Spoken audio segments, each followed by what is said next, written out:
In this tutorial, we will explain the process of logging a dive. First, fill out the date, either by entering it manually or clicking the calendar. Then, choose the time of day. The reason we do not give you a free choice here is so we can match you up with the other divers from your group. If you went with a dive center or operator, enter their name. If you do not find an exact match, a search will be made automatically. If you still can't find your center in the search result, you can add it.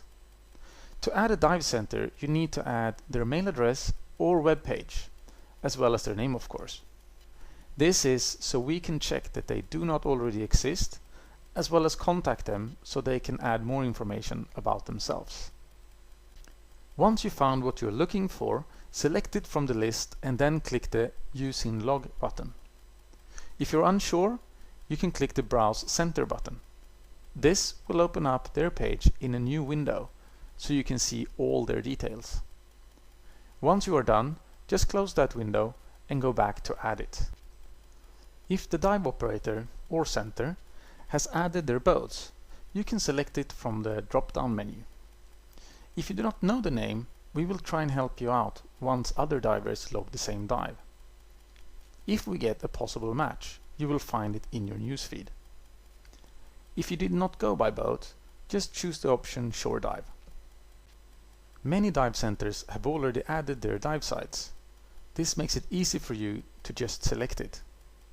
If you cannot find it, or the list is empty, click the button Not in List, Search in the bottom of the list. This will take you to the search. If you added a dive operator or center earlier, you will already have all the dive sites in the same country as the dive operator in the search. Don't write the full name when you search, as it's not always spelled the way you think. If you want to search for a site in a specific ocean or lake, enter the name next to the water. If you know the area, you can enter it, but the best way is to click the button Specify Location and put a marker on the map. This will show you all the dive sites near the marker that you dropped. If you still cannot find your dive site, you can add it to DiversHotSpot. If you do, make sure you specify the location as good as you possibly can. Then add what type of water it is together with the depth.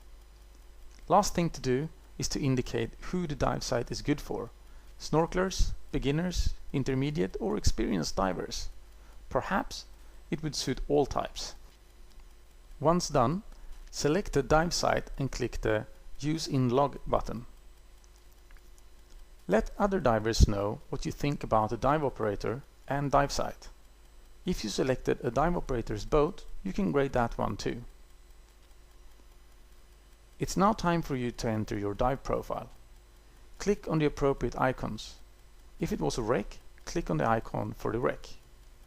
Depending on the icons you click, we will illustrate your dive profile in different ways.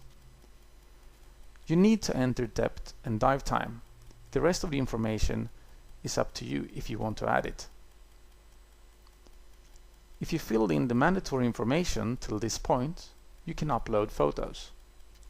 Choose the photo you want to upload from your own computer. You will then be able to crop it. When you're happy with it, click OK. The cropping is only for the preview of the photo. You will be able to see it in full view. If you're using Internet Explorer 9, you will not have the cropping function due to some bugs that we are working on. The last thing to do before saving it is to add a personal comment. It helps you remember the dive even better. After you have saved, you can share your log. If you're logging more than one dive, you might want to check one or more of the boxes before logging your next dive. This way, you don't have to search for that information again.